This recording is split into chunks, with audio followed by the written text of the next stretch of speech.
He better. He better take me serious, but I don't think so. I think they training. I think they're training as hard as they can. Um, I think they putting a little, trying to put a little mastermind squad together to coach for this fight. And it's gonna be a good fight. I'm gonna tell you like this: we're preparing for the best Gervonta Davis that's going to be, that everyone's ever seen. That's what we're preparing for. We're not preparing for a guy who might not be focused. We're not preparing for a guy who might be lazy or anything like that. We're preparing for the best version of him. Everything was calm until it wasn't. The rematch between Gervonta Tank Davis and Lamont Roach was already one of the most talked about bouts of 2025. But what unfolded backstage at the official New York press conference took the drama to another level. Tank didn't just get frustrated, he almost completely lost control. Security had to step in, voices were raised, and chairs were nearly thrown. The tension in the room was so thick you could feel it, and the atmosphere went from heated to explosive in seconds. Let's break down exactly what went down. To a demon every time. Think about what I've been through, think about what I lost. Go in there and get my man. Your biggest fear is losing. How do you bottle that feeling up right before you step into the... What was meant to be a normal press conference, with microphones, cameras, media questions, and a little pre-fight banter, quickly changed the moment Lamont Roach stepped into the room. Suddenly, the energy shifted, and you could feel the tension rise instantly. Hardest punch I ever faced. No. And I ain't shitting on him or nothing like that. He can punch. But Jonathan Okendo, he's from Puerto Rico. Bro, he got bricks in his hands, bro. I lie to you not. He punch hard. I ain't gonna lie. He a hard hit. Tank was already in the room, surrounded by his team, hoodie up, sunglasses on, and body language locked in. Roach walked in with confidence, no smile, no hesitation. Just an unmistakable energy that said he wasn't there for a typical promo. On stage, the press conference stayed tense, but under control. Tank threw a few icy stares, and Roach answered every question like he had something to prove. There were small moments of disrespect, sure, but the real chaos only started once the cameras stopped rolling.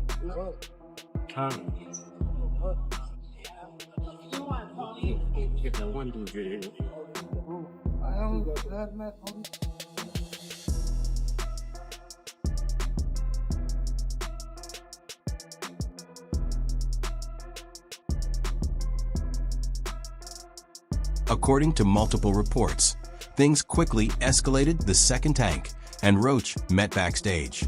Without cameras or officials around, it was just the two fighters, months of built-up tension, and zero filters holding them back.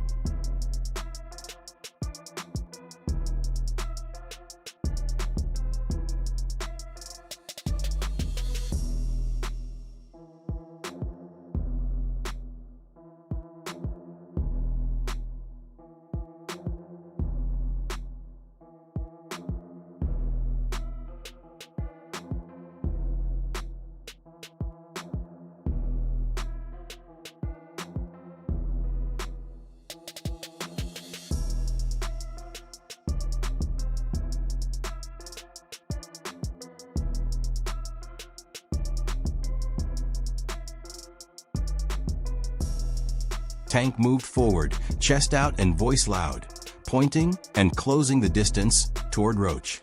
Roach stayed calm and didn't back down, and that's when the situation finally exploded.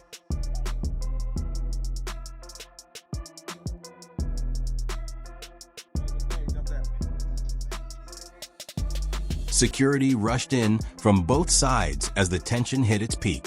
Voices shouted down the hallway.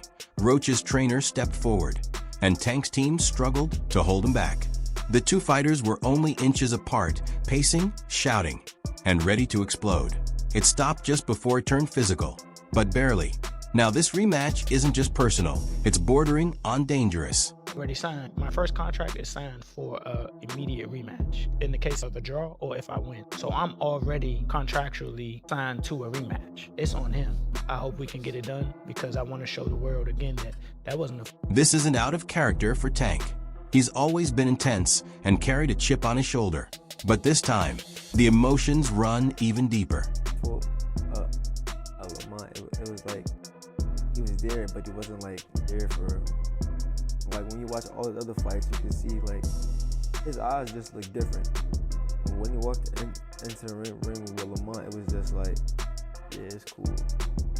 Yeah, because you heard in the press conference, he was just saying he was real irritated. He didn't really seem like it just felt like I think he just trained just to get by.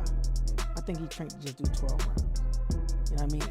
The tink that I know, the kid that you punch him in the face, he go crazy. Yeah. You know what I mean? Or if I'm down on the scorecards, I'm gonna go out and go get it.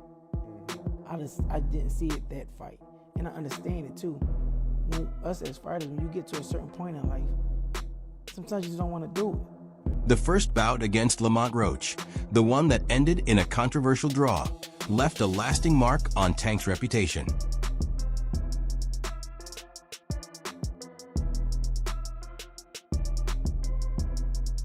He didn't come across as dominant or unstoppable. Instead, he looked human, slower, unprepared, and even vulnerable. And Roach showed no fear of Tank's power. How do you assess his power after being in there for 12? He got decent power. He got decent power for sure. I ain't gonna say it's exaggerated. I told y'all I got a chin. I ain't going like that. It's just not gonna happen. But like I said, I see why he knocked people out. And I think he felt my power too. Like, I think that's what negated a lot of his shots. And once I took his best shot, I was like, oh yeah, it's time to roll.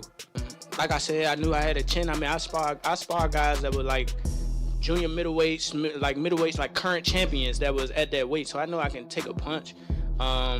He's twitchy in there. Like I do see why he knocked people out.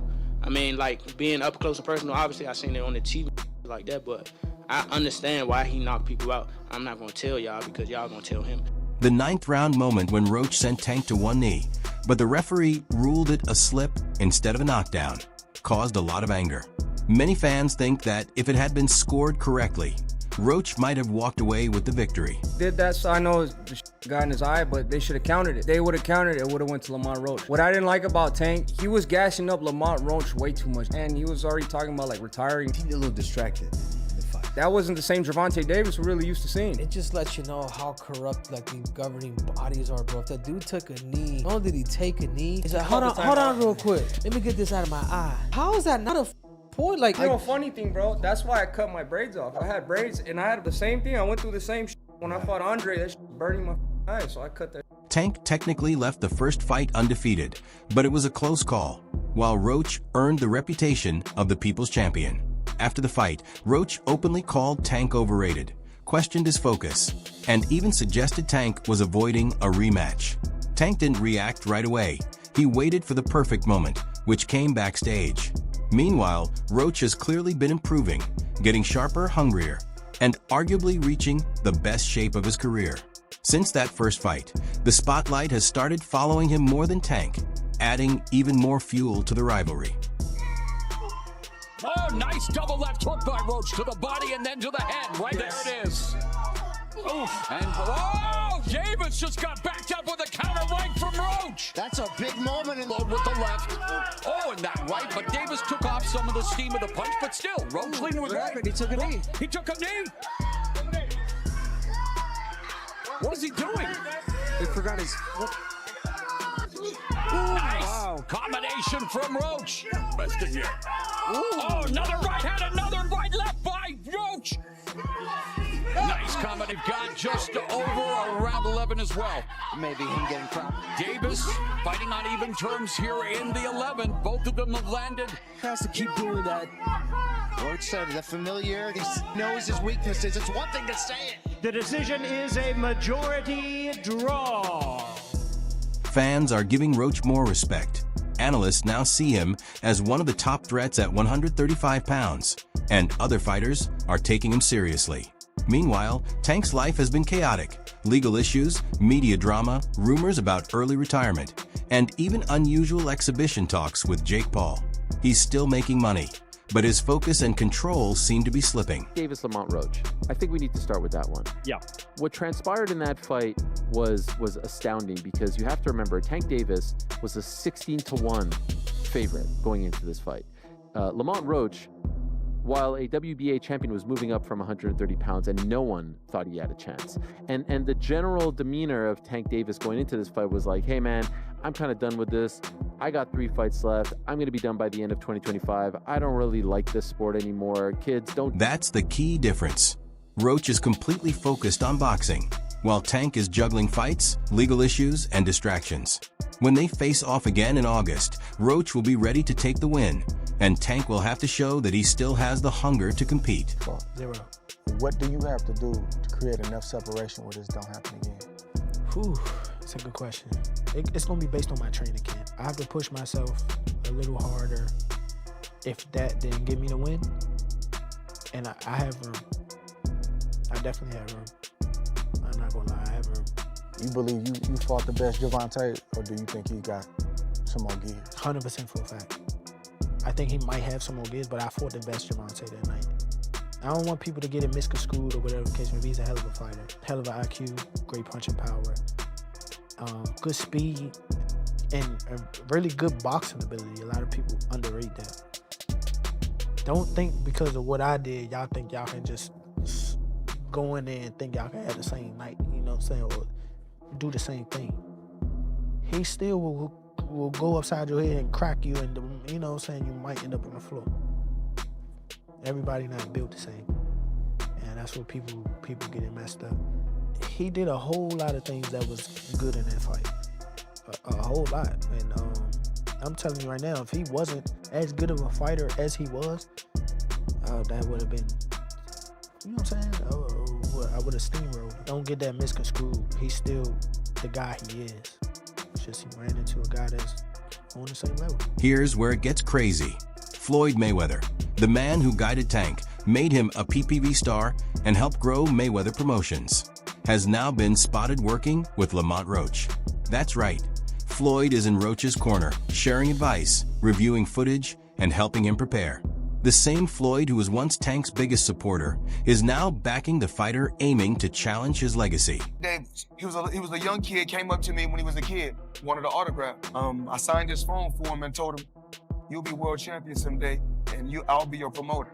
Years later, he was working with some people from our team, because our team is huge. We got guys in DC, Baltimore, Philly, New York, all around. He won a few fights. I think he was like 8 or 9-0. I told him, in under 24 months, you'll be world champion. Made the right moves, put him in the right position. He's a multi-millionaire now. Absolutely. He was a kid that couldn't even buy a bus ticket. Now he's a You just can't make this stuff up. Tank and Floyd have had tension for years, and their fallout was loud, public, and messy.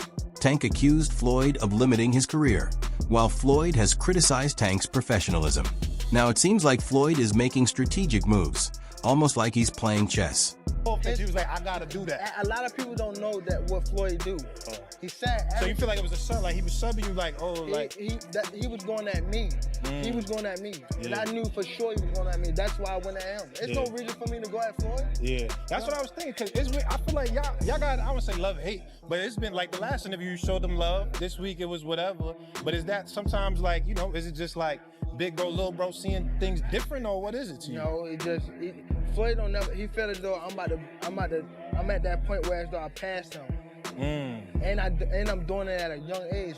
Like when Floyd was 29, you'll see, bro. Yeah. That deal that I'm talking about. Yeah. Oh, that's a part of deal. He don't know about that yet. But that's bigger than his deal. Damn. Wow. And I'm just releasing it. This exclusive. That's exclusive. Bigger than Floyd deal? Yeah. Tank no cap, nigga. That's a lot of bread. You'll see. It's gonna come. If Roach manages to beat Tank, especially with Floyd in his corner, it won't just be another victory. It'll feel like a checkmate, a passing of the torch moment, a big I told you so. And that's exactly why Tank is so fired up. In there, man, I thought I won. I thought I did enough to get the victory over a spectacular fighter. I told y'all from the beginning, man, that I got the skills to pay the bills. I've been telling y'all that. And I'm just glad I got to show it, honestly. I'm glad I got to show it. I appreciate, like I said before, I appreciate True Boxing Media. Some guys that didn't count me out. So that's just how I feel, man. I think I won. And, I can't wait to do it again. I can't wait to dance again. This isn't just another title defense for Gervonta Davis. This fight is about redemption or disaster. A loss wouldn't just mean giving up a belt. It would shatter the idea that Tank is unstoppable, put future mega fights at risk, and shake the legacy he's built. Davis, bad dude. See, what I like about Tank is Tank brings something different. You know, back in the days, everybody had something. Muhammad Ali was a mover boxer, George was a puncher, Ernest Shavers was a puncher. Everybody had something they brought to the table. Larry Holmes had a jab. Mike Weaver had overhand right. You know what I'm saying? Everybody has something. That division now is full, and Tank having to be the knockout guy of the division. He the one with the main knockout power. Garcia has it too, but Tank got that real knockout power that, like, if Tank hit one of them clean, usually they gonna have a problem. So it's like, I like Tank. Every now and then, I think when he knows he can beat somebody, he probably don't lock in as hard, but I think when they bring challenges, he locks in. Yeah, he fights to the level of his competition. Yes, He was doing that a lot. And he got to be careful of that. 2 fights ago, he was really doing that. You feel me? So you got to be careful of that, because if you come in and think somebody is not at your level and you underestimate them, it can get you beat. So that's the only thing I think you got to be careful of.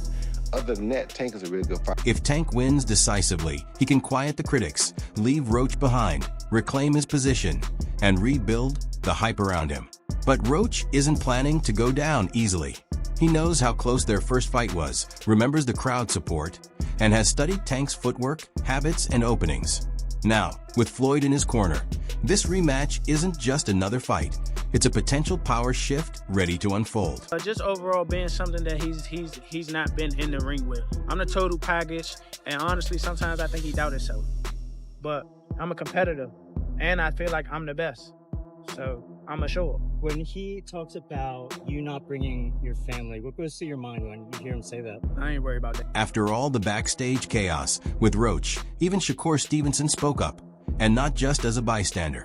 He said that Tank might not even want to step into the ring with Roach again after everything that went down. Think one coming up with I Tank hope he and don't Roach. fight Lamont, actually. Like, I hope he don't get in the ring with him again. Because at the end of the day, if he lose, it's just gonna look bad on the fight with me. So it's gonna look like somebody else already did it. I want You want Tank to knock you out, yo. I heard him say, like, yo, I want to fight Tank, and that's nice, but why do you want Tank to knock you out so bad? Like, look, that sound good. That sound real good, but she's too little. Too little. I promise you. But here's the twist. Shakur isn't just watching out for Tank. He's plotting his own move. Rumor has it that Shakur is already in talks to set up a fight with Roach himself. Shakur Stevenson said that if you can't get the rematch, he has a championship fight waiting for you. What do you think about that? That's why I love him. Genuinely speaking, man, that's what I want to do. I want to fight the best fights. Like I said, hopefully we can get the rematch. If not, hopefully I can, well, more than likely we can get in there with Shakur, because we already talked. And it's all about showing who's the best. It's all about good competition, and that's what I'm on. I'm in here trying to prove that I'm the best. It's a smart move. If Tank avoids the rematch and Shakur steps in to beat Roach, the story completely changes. Suddenly, Shakur has defeated the fighter who challenged Tank, giving him top dog status without ever facing Tank directly. It's a clever play, avoiding risk, but still getting the reward. And if that happens, the tension between Tank and Shakur might never need a fight to resolve. Shakur could just emerge on top. How did it feel being in the middle of that and Shakur? Because you good with Shakur, you good with Tank. How did it feel being in the middle of that war? You know, Shakur and Tank knew each other since kids, but they really wasn't like friends like that. And when we really helped Tank for the Pedraza fight, he was like, he took us like in, like, damn, like these young boys sparring me for free. You know, like, you're a champion, you signed to Floyd, like, we could be giving us a few hundreds or something. Like, we're giving you unlimited rounds. There was time he would take off the bell, like, we giving you, like, rounds for your first championship. We're still amateurs. And he kind of was like, he appreciated that. And I never understood why he appreciated it till now. Like, when I'm a pro, I'm champion, I'm like, damn, I gotta pay guys for sparring. Like, box for free, Like, so it's like, Tank when the spar, we'll be in the gym, but we've done spar Tank at 2, 3 in the morning, helping him get ready for the Pedraza, you know what I'm saying? Like, so how did that feel though? You in the middle of that, they beefing with each other. Oh yeah, it was like, it got weird, because I always knew like, these two dudes is gonna be like, it. From like 2017, when they spar, I'm like, these two dudes is like, I know like, they're small, like, I know the skill set, I know the generational talent. you know, around. I'm witnessing. And we was in Houston one time. This was before Shakur moved down to Houston. And like, I got them to chop it up. Like I told them, like, you know, Shakur pull up on us. We bowling, like Tank here, like, yeah, come chop it up. They chopped it up. We kicked it for like a few days. Everything was cool then. Shit got sour again. It's like, to me, I look at it like this, like, I don't care for y'all beef. Like, at the end of the day, we all come from nothing. We all come from making no money. We blessed to be in this position. So to me, it's like, man, y'all fight, may the best man win, and I don't care. As long as none of y'all hurt. Frank Martin sees things differently. He believes Tank only struggled in the first fight against Roach because of their history. Tank had beaten him back in their amateur days, which gave him a false sense of confidence. He walked into the first pro fight expecting the same result, thinking he could dominate like before, but Roach had grown, improved, and pushed Tank to his limits. Now, with the rematch set, Martin thinks Tank finally understands what's ahead. No underestimating, no playing it safe. This time, he's coming to take control. That's it for today's video. If you enjoyed it, make sure to hit like, subscribe, and turn on the bell so you never miss our next uploads. Share your thoughts in the comments, stay tuned, and we'll see you in the next video.